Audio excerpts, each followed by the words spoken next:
Hey, what is going on, everybody? Welcome into the Wednesday edition on my YouTube channel. For those that are subscribed, which if you haven't, by the way, please make sure you have subscribed to my channel. You already know what you can expect. This is when I give out my top starts and sits for week 5 in fantasy football. So I'm just going to go ahead and dive into today's episodes and start with the quarterback position. And as you can see, I got my top starts and sits, and my 2 starts are the 2 young quarterbacks from New York City. Starting with Daniel Jones, he's going against the Cowboys this week. The Cowboys have been suspect for allowing a lot of passing yards this year, and Daniel Jones can take advantage of that, especially with how he is playing.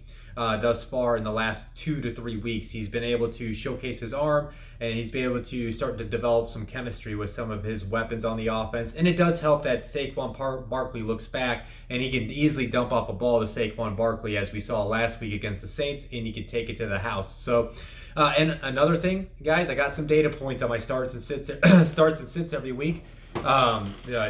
Losing my voice already. The Cowboys have allowed the 4th most points per game to the quarterback position. They're giving up 23.5 points per game. So I think Daniel Jones, if you're looking for a quarterback to stream, if you play daily fantasy football every week, I think he's an option for you to consider when you're setting your lineups. My other start is going to be Zach Wilson against the Falcons. The Falcons have been one of the worst defenses this year.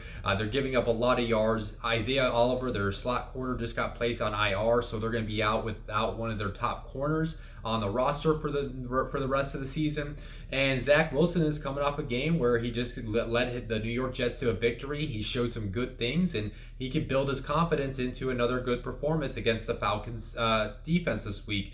And the Falcons, they have allowed the 3rd most fantasy football points per game this year so far to the quarterback position. They're allowing 25.7 points. So Zach Wilson's a very sneaky play from the streaming point, and a very sneaky play probably for cheap in your daily fantasy lineups.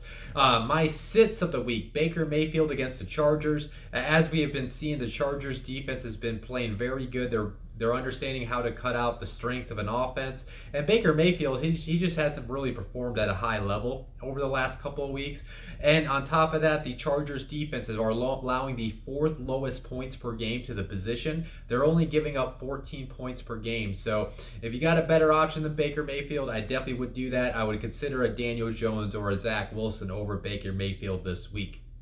And then my other sit is we got Matt Ryan going against the Jets. Now, trust me, I was already thinking beforehand maybe Matt Ryan would be a good sneaky play against the Jets secondary, which they definitely played really good last week. And I guess I need to dive more back into the tape on these Jets games. I kind of breezed by the first few games when I was rewatching them.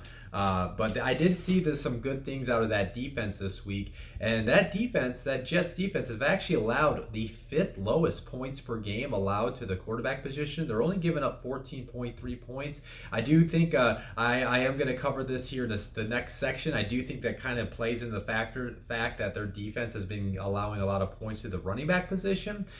So we'll see how that balances out over this next 4 weeks as the season progresses. But as of right now, there's not that many fantasy points going around against the Jets defense at the quarterback position. So if you want to base off that, like I said, I'd sit Matt Ryan, I'd sit Baker Mayfield, and I'd play a Daniel Jones or a Zach Wilson over those guys. And I believe those 2 guys offer a higher ceiling as well if you take out the matchup.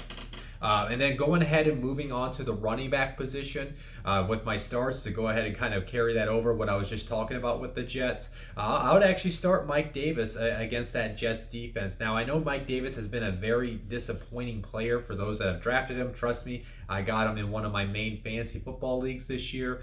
And but eventually he's got to break out, right? He's getting the touches. He just hasn't had a big performance on the ground, and he hasn't really got the touchdowns that you would like to see out of him. But this week he has an opportunity to have probably his best season as a Falcon. The Jets are actually allowing the 2nd most allowed points per game to the running back position. They're giving up 25.4 points a game. So if you got Mike Davis, I definitely think he's a very sneaky good flex play in your lineup this week. And my other start, we'll have to see some news that kind of came out today. I wasn't thinking when I put together this script last night, but I decided to stick with it. I'm saying Chuba Hubbard against the Eagles. Now, there's Christian McCaffrey came in, got a limited practice this week. For those that are not aware of that, Matt Rule came out and said they might push it to game time and see where he's at. Now, I think they would lean on the error of caution and not rush CMC back too fast so he doesn't re-aggravate that injury, especially because it's a hamstring injury. So I'm willing to bet they probably at least give him one more week off and then CMC comes out. Now, obviously, you do want to pay attention to the active and inactive list, the final injury report that comes out on Friday. But if at any point, it's official, CMC's not going to play, obviously that means he's on the earlier side of his return. So if you spent money on fab money on Chuba Hubbard, or you got him, you might as well get the play out of him before he becomes obsolete once CMC is back into the lineup. And he's got a good matchup this week. Chuba Hubbard is going against the Eagles defense. That defense is allowing the 6th most allowed points per game to running backs. They're giving up 22.6 a game right now. So he's got a good matchup, and like I said, you might as well use him before you basically lose him once CMC returns. Now, my sits of the week, I got Clyde Edwards-Helaire going against the Bills. The Bills defense right now they're playing really good defense, but obviously they're going to be really tested once they face this Chiefs offense. But I don't like the matchup for him this week. They're allowing the 3rd lowest points per game to the running back position. They're only giving up 10.2 points per game. And plus, I just feel like this is going to be a Josh Allen versus Patrick Mahomes show. So I think both quarterbacks are going to be the ones putting on a performance, and the running backs will be taking a seat back and just kind of sitting there in pass blocking situations. So if you got some other options in Clyde Edwards-Helaire, I would definitely consider it. Now, this next name on my list is Najee Harris against the Broncos.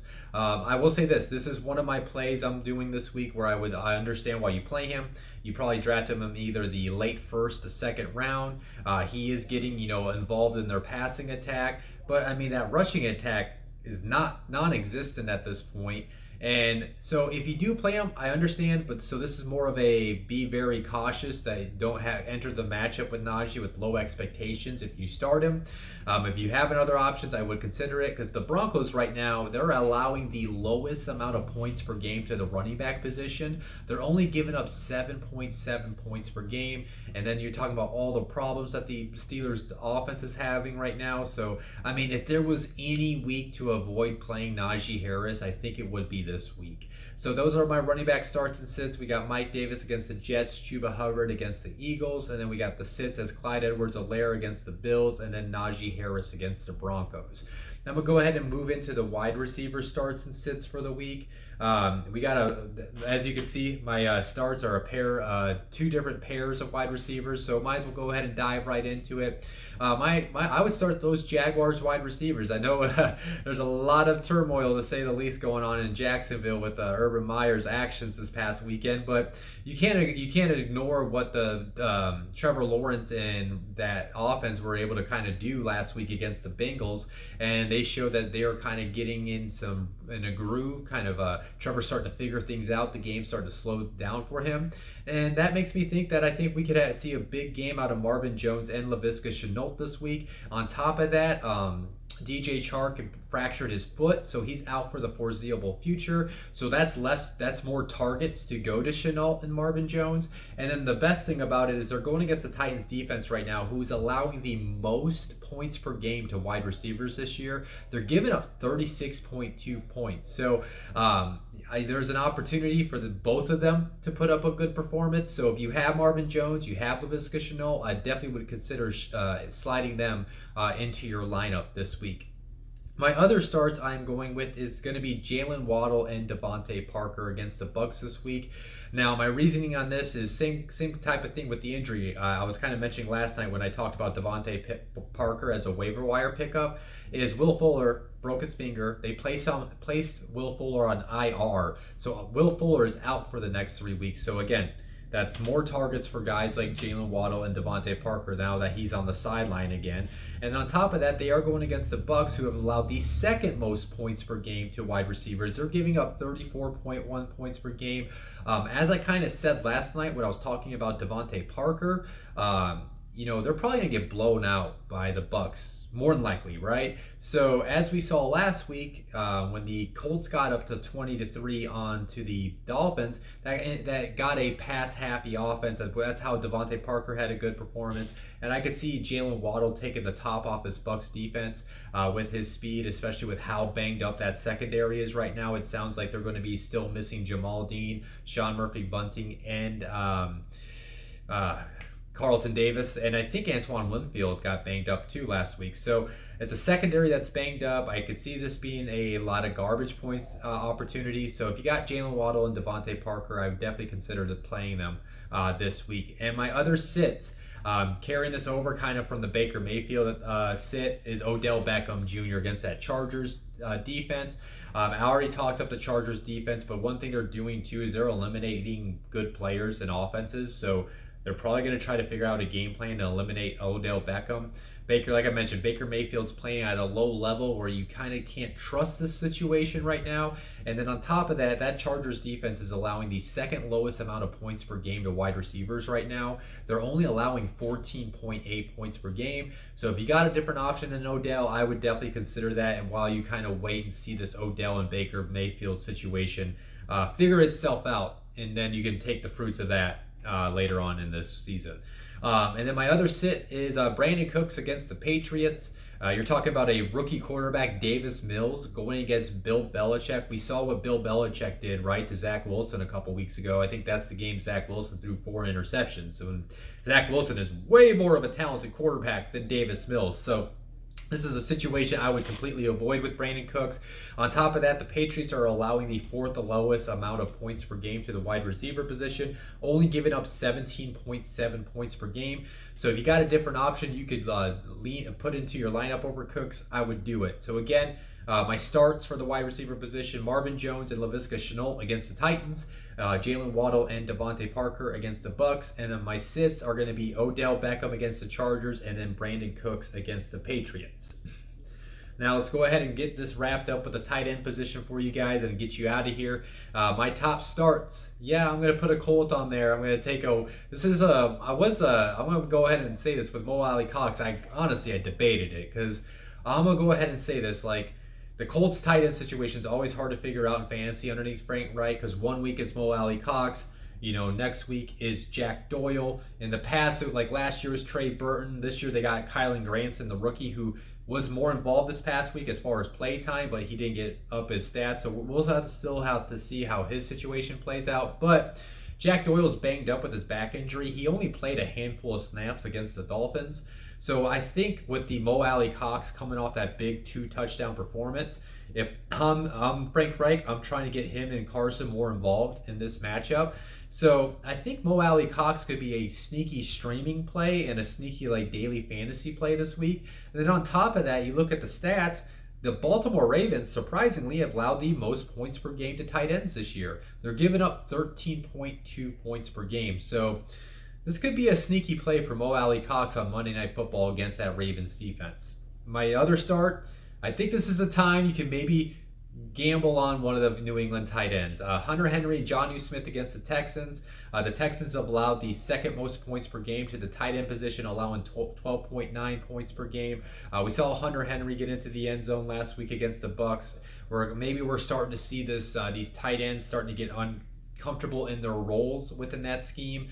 And I think we're going to see Mac Jones start to take advantage of him going forward. And if there's a matchup for both of them to blow up, this would be the one, since the Texans defense is struggling with tight ends right now.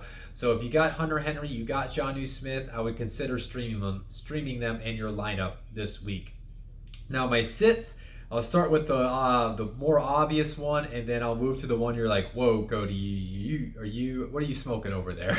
But yeah, my sit is Robert Tonyan against the Bengals. The Bengals are allowing the 6th lowest amount of points per game to tight ends. They're only giving up 4.3. On top of that, Robert Tonyan just is not getting used enough where you can trust on him. He definitely has. I wouldn't say him as a player has regressed, but his role, all those touchdowns he was getting last year, as most people expected, has regressed. So until you kind of see a steady target load for Tonyan every week, he's He's going to be a matchup-based play at the tight end position. So if you got him, if you're thinking about streaming him, I would avoid it, especially because I do like the coverage linebackers with Logan Wilson and Akeem Davis-Gaither on that Bengals defense. That's why they kind of been able to slow down tight ends, because of those two backers that can cover the middle of the field. So I would not play Robert Tonyan this week. And then go ahead and wrap it up. This is not like a sit if you own him, right? Now, if you own him in your redraft leagues, in your fantasy league, your yearly league, yeah, you're probably going to play him, so I would just temper your expectations. If you're playing daily fantasy, I would actually look to avoid George Kittle against the Cardinals. Again, the Cardinals, with Isaiah Simmons kind of stepping along and Zaven Collins, those are athletic guys that I think are able to take up a lot of space in the middle of that defense for the Cardinals. And so far, it's looking like it's slowing down the tight end position in fantasy football. The Cardinals are giving up the second lowest amount of points per game to tight ends this year. They've only given up 2.4 points per game. So listen, he's an elite tight end. If you play him, I get it. But just if he has a really low outcome, just understand it was the matchup.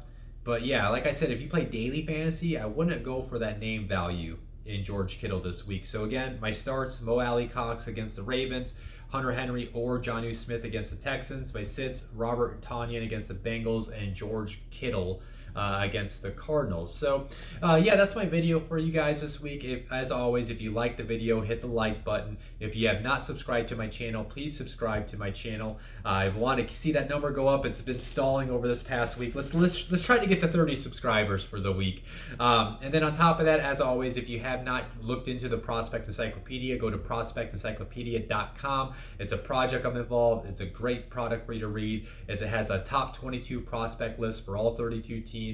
Players from the last 3 draft classes that have had less than 12 regular season starts. So these are guys that are like, star rookies right now to role players, upcoming studs, even special team studs that are in the league. You get the entire PDF for $15. You can get individual team PDFs for $1. You can read the Buck section for free, which I wrote, and then make that purchase later if you like to do that. But other than that, again, as always, I really appreciate the support for you guys listening. I'll be back on Saturday when I do my Week 5 preview for the rest of the matchups. See you guys then.